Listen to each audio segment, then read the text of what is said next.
Good morning, this is Stephen with you this morning. I would just like to do a little demo for you as to the app iSell for Salesforce, which is now included in your Salesforce option. It replaces the standalone web offering that was provided by OneSource, which you use to build, create lists, research companies, accounts that you're dealing with. So just very quickly I'd like to run through some of the things we need to do, and also some of the things we need to be aware of, and touch on the points that could affect us in how we use the app in our day-to-day working of accounts or companies. So first of all, the access to the app is now available within Salesforce, having built that in yesterday. What we now want to do excuse me, is to make that visible on your page and accessible to you for the purposes of your day-to-day tasks. So first of all, what we want to do is, highlighted here, place what we call the iSell tab on our landing page. So we're going to quickly do that just now. What we need to do is, if we go to the bar at the top on our home page, our landing page, if we select the plus button, that gives us a picture of all the tabs that are available for us to include along this bar at the top. In this instance, we're interested in iSell. So what we want to do is quickly customize my tabs, select, then move to the available tabs box and look for iSell. We see iSell there, we select it, we then take our cursor, select add, and save. Once we do that, what we should see next to the plus button is the tab for iSell. So we'll quickly select that, and what you'll see here is a view you'll be familiar with from using the standalone web offering for OneSource. The view which familiar to yourself will be the ability to create lists or contacts for yourself. Also, probably more likely that what you used the standalone offering for was on an ad hoc basis, just for simply looking up companies. So in this case we could use an example of a well-known organisation and see how OneSource throws back to us all the details, albeit international in this case, but it gives us a picture of what we used to do in the standalone offering. So that tab now exists on your landing page for you to use the functionality as you previously did at that level. Now, going through the notes one by one, I've indicated there that we would now have the iSell selection now on lead, company and opportunity pages. Now by that what I mean is that whilst we have this tab here, that's for carrying out the research that we would normally have done previously, but the app has integrated OneSource iSell into Salesforce itself, and to make it interactive for us, a section is included for leads, companies and opportunities. So just as an example, we could have a look at the opportunities, any given opportunity at the moment, and forgive me if this is a company that is one that's you've been working. We're only using any given company for demo purposes.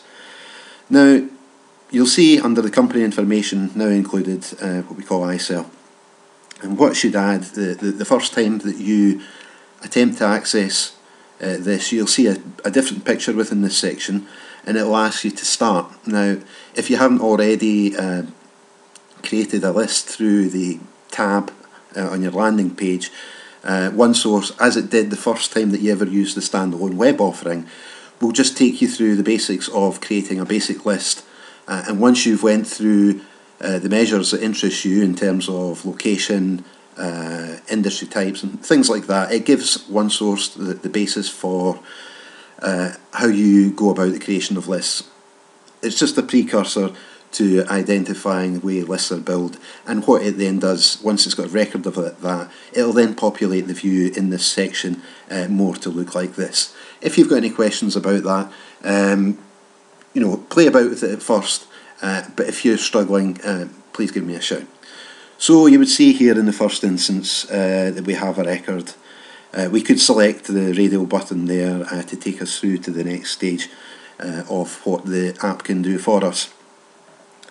Now, in this instance, you'll see that one company has come back from one source in relation to Andy's record for Campbell Dallas.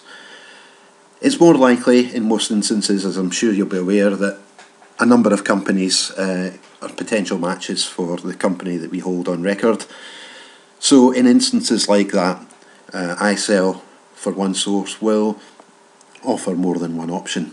Now we're going to look at an example of that. So what the iSell for Salesforce attempts to do is provide a record or records of exact or closely matching companies for the section for us to work with. Now what I'm going to do is have a look at an example of where there'll be more than one company comes back. Once again, if it's a company you're working, it's just for demo purposes. So here's one I've made earlier, as they say. Now as you can see, one source was quickly processing the information in relation to the company name, and as you'll see now, it's come back with two options, holding company and the private subsidiary itself. In this instance, because Rob's already populated the employee field with 75, we're quite happy to see the fact that already one source is still consistent with that figure. It's got an exact match on that. There'll be instances where it's not exactly matching because, of course, employee records change and move on all the time, as we know. So in this instance, both the companies listed relate to the company address that Rob's recorded in the address information. So what we would like to do in this instance is go for the top option because it ties in with the location and also the employees' numbers. We'll select that. At that point, we then select OK, and we'll see a slightly different view once we do that. This takes us, this view, to the basics of what's held within one source, and as was previously within the standalone web offering. Now, I'll just go back to my notes and see what order of things we want to touch on. When there is more than one company, as I've touched on already, we had a couple of options, both with the same location, but one had the same number of employees. One was a holding company, so we were interested in the private company. What I would encourage us to do as users is just take a little time where there's more than one option to select either the exact correct match that we know 100% to be the case, or the best fitting one at the time. So what we want to do now is just touch on some of the functions that the app offers us within the iSell section for leads, companies and opportunity pages, but we'll just restrict ourselves to an opportunity for today. So first of all, the ability to view profile, and as I've said here, it provides the same view which existed with the standalone web offering. So we'll quickly look at that. You'll see in the top right hand corner of your section different drop down options. The first one, which as I say we're going to touch on, is we're going to select view profile. A standalone window pops out, and as you see, and those that are familiar with OneSource, it quickly takes us exactly to the exact company and the full details in a pop-out window. So you can look at that at your own leisure. We'll just close that window down at the moment. As you'll see, things are operating a little slowly. They tend to do so when we're recording a screen. Return to our notes. Update account. And I've said here, check only boxes which you wish to see updated within your record. Do not select sector, as OneSource and CLA definitions are different at the moment. So we'll just have a quick look at that. Update account option. Now what this is telling us is it's taking a basic summary details in relation to the company. It's telling us what we currently have on Salesforce. It's telling us what OneSource offers, and it allows us the ability to select those options which we wish to update on the system or pre-populate into the relevant fields. So in this instance, we could select the address. Rob has already populated the address and it's consistent, as you can see, across on Salesforce, albeit the United Kingdom is expanded.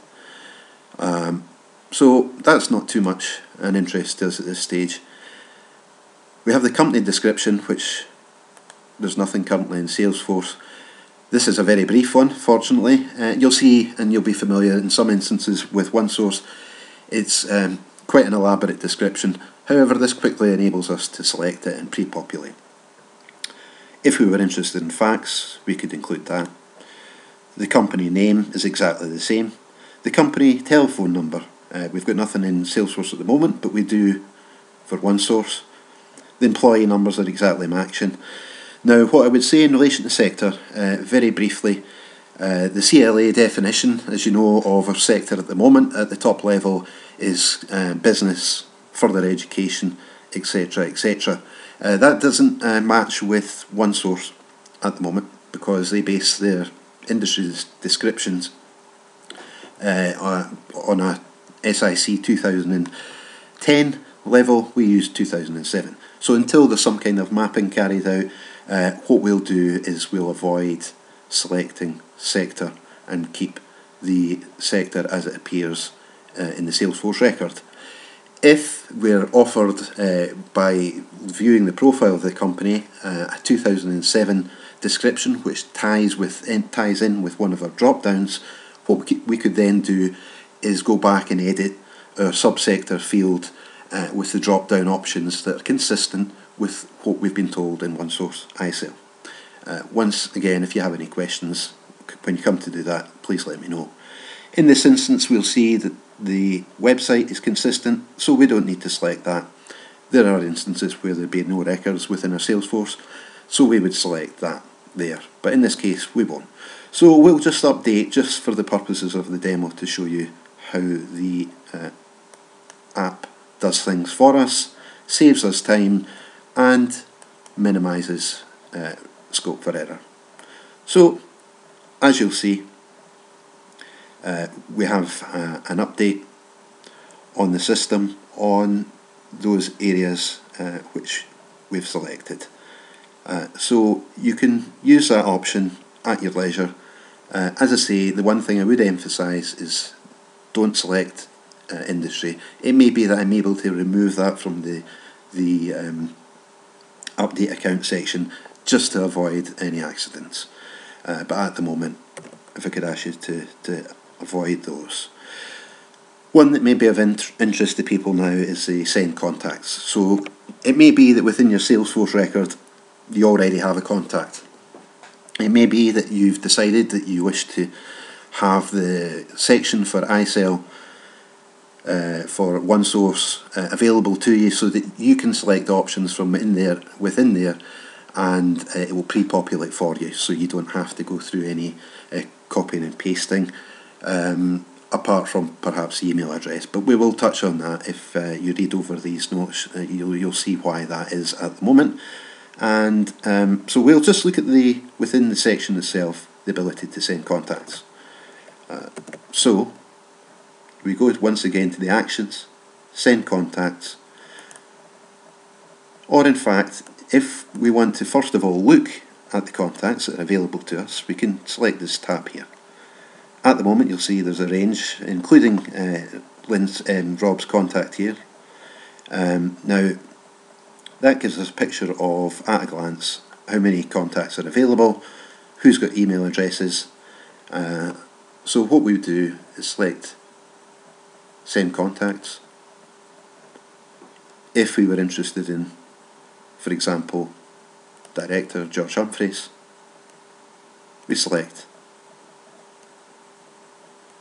It goes through the process of selecting and populating. Close the window, and then what we'll now see when we look at the contacts section is that George Humphreys has been added.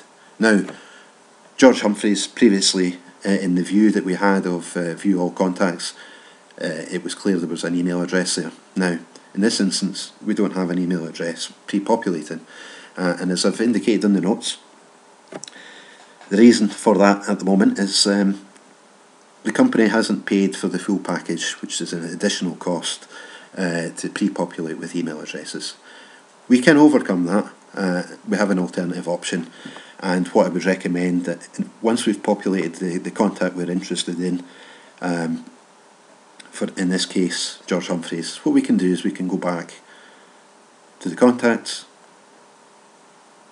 We can look in the list for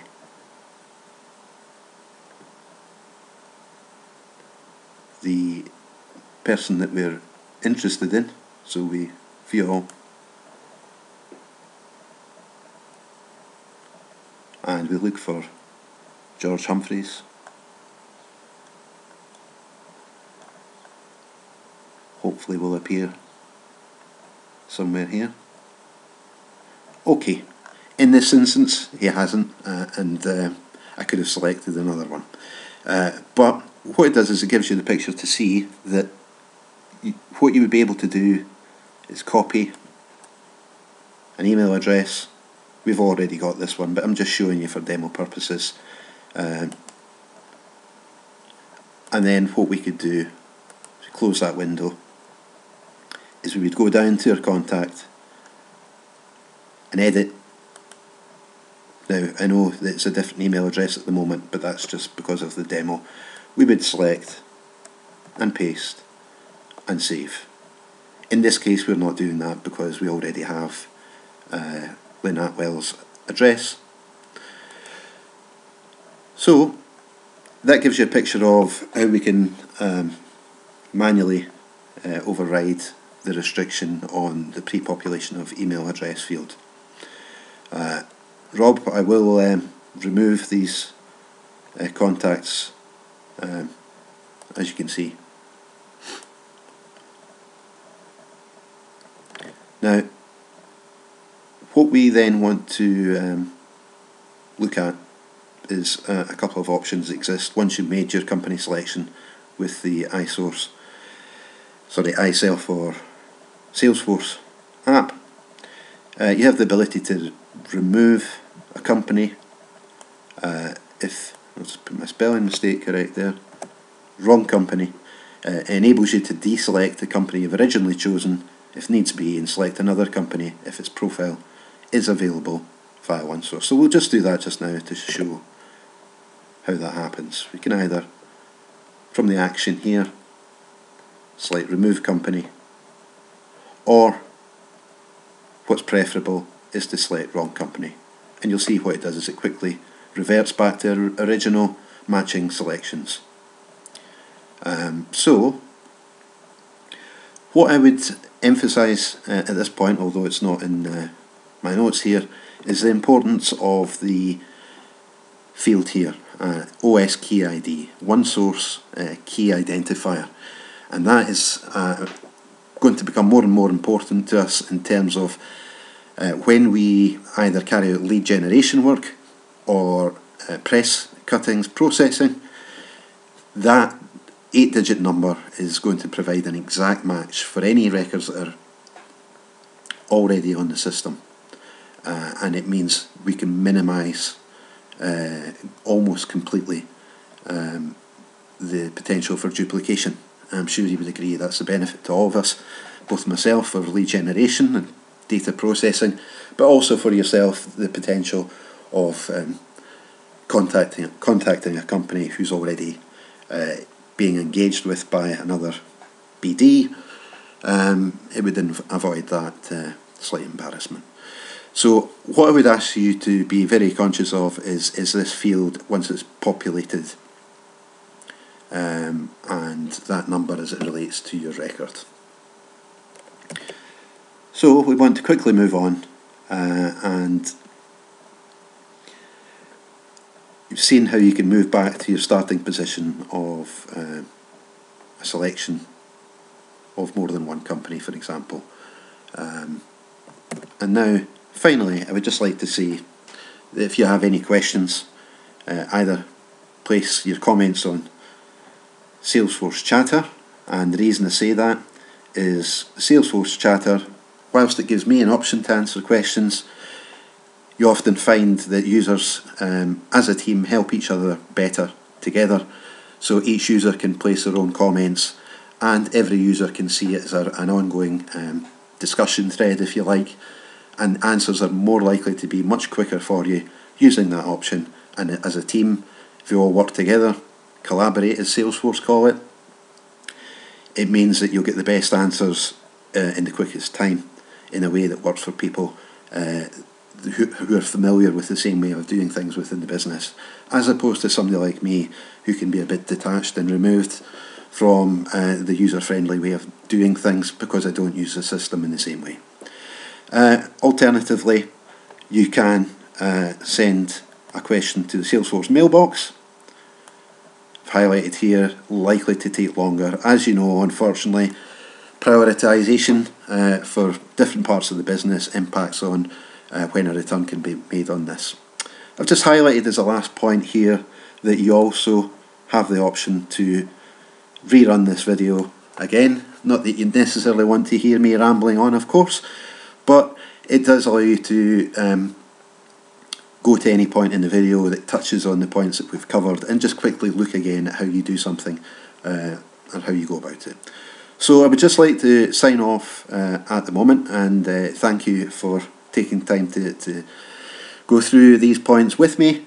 As you'll see, it's by far from being a professional demonstration or tutorial, but it's the quickest way for me to offer an option that you can look at more than once, and also it brings everybody together in terms of Edinburgh and London to have the exact same information passed on at the exact same time.